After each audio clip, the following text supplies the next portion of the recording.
Hello दोस्तों, welcome to ICM channel. आज हम लोग यहाँ पे डिस्कस करने वाले हैं 4 स्टॉक के बारे में। देखो, ये एक क्विक वीडियो है, मतलब कि हम लोग यहाँ पे बस शॉर्ट में जानने वाले हैं कि क्या करना भी सही रहेगा। तो इसलिए ऐसा कुछ भी आप हेट कमेंट मत करना, क्योंकि बहुत से लोग यहाँ पे ये क्या बोल सकते हैं कि आप बस यहाँ पे बाई सेल के लिए बता रहे हो। तो ऐसा कुछ भी नहीं है। आप मैं ज़रूर से प्रीवियस वीडियो जो चेकआउट करना, क्योंकि मैं कंपनी के बारे में फंडामेंटल का वीडियो भी बनाता हूँ और साथ साथ टेक्निकल के बारे में भी कुछ जो जानकारी देता हूँ। ठीक है, तो इसलिए ऐसे कुछ भी एक वीडियो को देखकर जज आउट मत करना।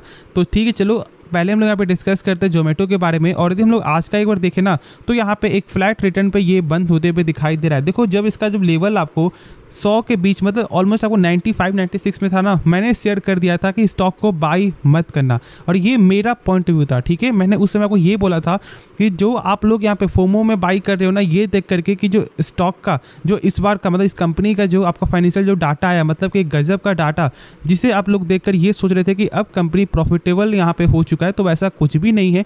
कंपनी का टेक्निकल यहाँ पे कुछ भी बताए, लेकिन कंपनी का जो फंडामेंटल है वो यहाँ पे उतना स्ट्रांग नहीं है, और ये आप लोग जानते हो।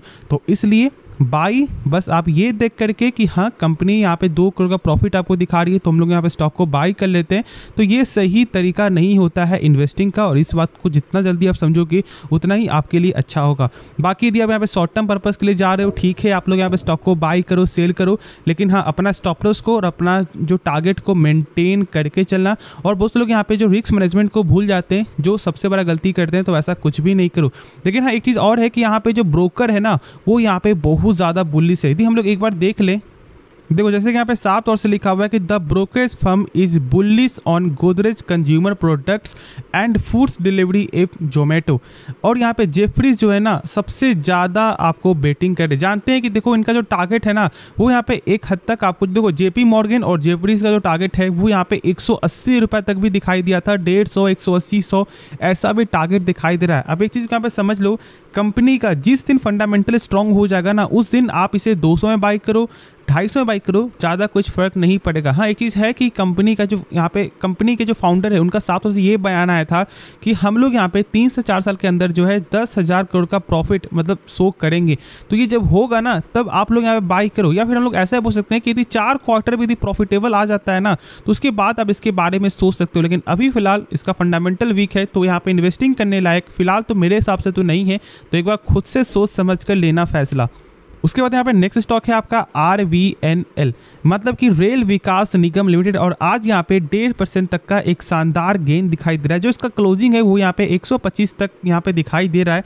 तो क्या हम लोग यहाँ पे स्टॉक को बाय कर सकते हैं? देखो, अभी आप जानते हो कि 120-22 के रेंज से लेकर 125-126 के रेंज तक जो है ना, ये आपका साइडवेज चलते हुए दिखाई दे रहा है। और इसका वजह क्या है?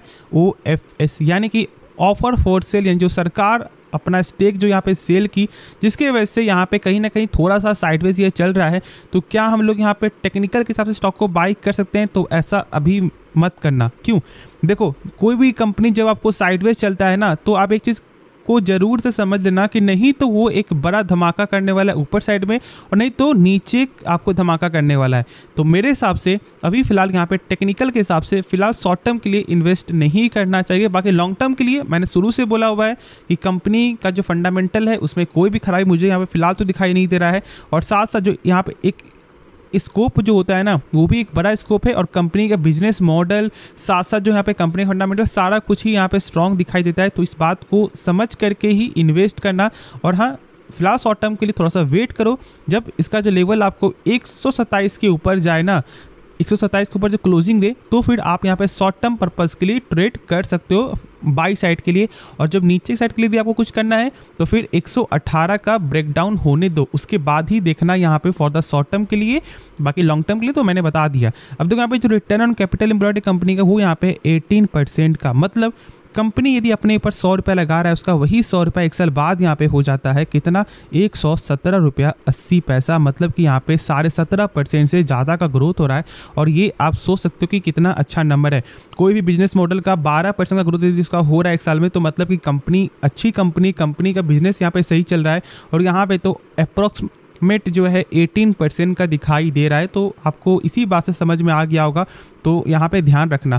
फिर जो यहाँ पे नेक्स्ट स्टॉक है वो यहाँ पे है आपका इरकॉन। ठीक है। और साथ साथ मैं एक चीज़ और बता दूं ना कि आप जानते हो कि आपको हाल ही में जो यहाँ पे अश्विनी वैष्णव जी जो अपने भारत के यहाँ पे रेलवे मिनिस्टर है, उनका एक जो बयान यहाँ पे आता है, या फिर हम लोग ऐसा बोल सकते हैं उनका एक जो पास आपका होता है बिल, जिसमें उनका ये बोलना है कि हम लोग यहाँ पे 32,500 करोड़ आपको खर्च जो करने वाले हैं 7 स्टेट में। और काम यहाँ पे क्या रहेगा, खास तौर से यहाँ पे जो ट्रैक लाइन, ठीक है।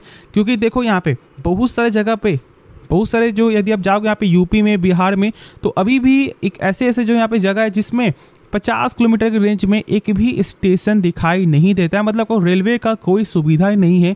तो इस बात को समझो, मेरे हिसाब से स्कोप बहुत ज़्यादा है, तो आप लोग फोकस जरूर से करना यहाँ पे RVNL में और आपका एयरकॉन में, ठीक है। और यहाँ भी आज एक गजब का गेन दिखाई दिया 8.5% का, और यहाँ भी फोकस जरूर से बनाकर रखना। देखो स्टॉक में रैली बहुत ज़्यादा बुलिश है, ये चीज़ आप जान रहे हो, तो यहाँ पे इन्वेस्टिंग करना, लेकिन कुछ कम क्वांटिटी से। ऐसा मत करना कि 1 लाख है आपके पास तो यहाँ पे आप 1 लाख रुपये पूरा लगा दो, ये फिलहाल अभी सही तरीका नहीं होगा, जो मेरा पॉइंट ऑफ व्यू है। लेकिन कंपनी का बिजनेस मॉडल, इसमें कोई भी खराबी नहीं, जो मैंने आपके साथ यहाँ पे शेयर किया हुआ है।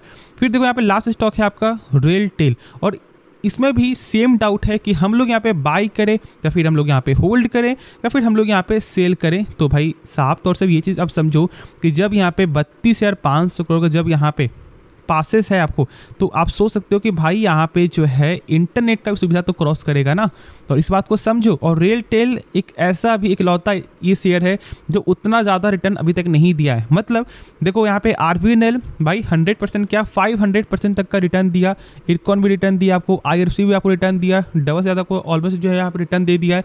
लेकिन यहाँ पे रेलटेल अभी भी हम लोग एक बार चेकआउट करें ना, तो उतना ज़्यादा रिटर्न नहीं है। जानते हो आपका 2021 में आते हुए दिखाई दिया ये स्टॉक, और ऑलमोस्ट यहाँ पे 40% तक का ही रिटर्न दिखाई दे रहा है। तो यहाँ पे स्कोप जरूर से है, और स्टॉक का जो पी है वो भी एक अच्छे वैल्यूएशन पे ये ट्रेड कर रहा है। तो ऐसा मत करना कि जब इसका भी लेवल एक आपका ऊंचे प्राइस में जब जाए तो फिर आप लोग यहाँ पे बाई करना। देखो ये बाई करने का या फिर होल्ड करने का, ये फिर सेल करने का पर्पस ये आपका फैसला होना चाहिए। लेकिन जो मेरा पॉइंट ऑफ व्यू है, मैं बस आपको यहाँ पे यही बोलूँगा कि इस कंपनी में भी स्कोप है, और ये भी कंपनी को हम लोग एक तरह से लॉन्ग टर्म के लिए देख सकते हैं। तो आप इसके बारे में सोच सकते हो, लेकिन पूरा पैसा एक बार मत लगाना। जो मैंने स्टार्टिंग से ही शेयर किया है 25 या फिर 30% या फिर आप 40% जरूर से इन्वेस्ट कर सकते हो, लेकिन 60% को अपने बैकअप में सपोर्ट लेकर रखना, क्योंकि यदि स्टॉक करेक्ट होता है ना तो एक बेटर अपॉर्चुनिटी होगा आपके लिए कि आप यहाँ पे एवरेज कर सको। एक चीज़ और है कि देखो लोग यहाँ पे बाई कर लेते हैं, और जब स्टॉक आपको गिरता है ना तो फिर वो यहाँ पे एवरेज नहीं करते, ये सोच करके कि कंपनी खराब है। एक बार खुद से सोचो कि RVNL का यहाँ पे आपको रेलटेल का जो प्राइस क्या था, 180 के तक ऑलमोस्ट जाते हुए आपको दिखाई दिया था, ठीक है, अप्रॉक्सीमेट बहुत पहले ही। फिर ये घटकर आपका आया 100 तक। मान लो कि यहाँ पे बहुत से लोगों ने जो यहाँ पे एवरेज किया होगा उस समय, तो आज उनका क्या प्रॉफिट हो रहा होगा, तो हाँ गजब का प्रॉफिट आपका हो रहा होगा उनका। तो ऐसा क्यों? क्योंकि उनको कंपनी के बारे में नॉलेज है। और देखो सोच लो कि जिन्होंने भी एवरेज नहीं किया होगा, ये सोच करके कि भाई कंपनी खराब है, पैसा डूब सकता है, कंपनी फंस सकता है, तो वो आज कितने बड़े नुकसान में होगी। देख सकते हो कि भाई 100 तक जो इसका लेवल है ना जाते हुए दिखाई दिया था, ऑलमोस्ट यहाँ पे 99.35 ऐसा दिखा रहा है। तो आप सोच सकते हो कि कितना अच्छा अपॉर्चुनिटी था। और इस बात को समझने के लिए आपको इसका एक्सपीरियंस लेना पड़ेगा। और मैं यही बोल रहा हूँ कि आप यहाँ पे पैसा लगा सकते हो, लेकिन रिस्क को मैनेज करके, और ज़्यादा पैसा मत लगाना। बाकी आगे आपकी मर्जी होना यहाँ पे होना चाहिए, क्योंकि पैसा आपका है, रिस्क आपका है। तो ठीक है, एक बार सोच समझ कर लेना फैसला। तो होप ये वीडियो पसंद आया होगा। बाकी इस वीडियो में आपको कुछ भी सीखने को मिला, आप इस चैनल को सब्सक्राइब कर सकते हैं, और साथ साथ आप इस वीडियो को बेल आइकन करना। और हाँ, यदि आपने अभी तक डीमैट अकाउंट ओपन नहीं करवाया है तो आप हमारे लिंक से डीमैट अकाउंट ओपन करवा सकते हो। मैंने 2 जो बेस्ट ब्रोकर का आपको लिंक दे दिया है, पेटीएम मनी और अप स्टॉक का। लेकिन एक चीज़ का आपको जरूर से ध्यान रखना है कि पेटीएम के साथ यदि आप जा रहे हो ना, तो आपको ये चीज़ जरूर से समझ लेना है कि भाई कूपन कोड डालना, ठीक है, जो यहाँ पे है 8FF4812। इस कोड को मेंशन करके ही अकाउंट को ओपन करना। तो ठीक है, चलो पसंद आपको आया होगा तो मिलते हैं नेक्स्ट वीडियो में।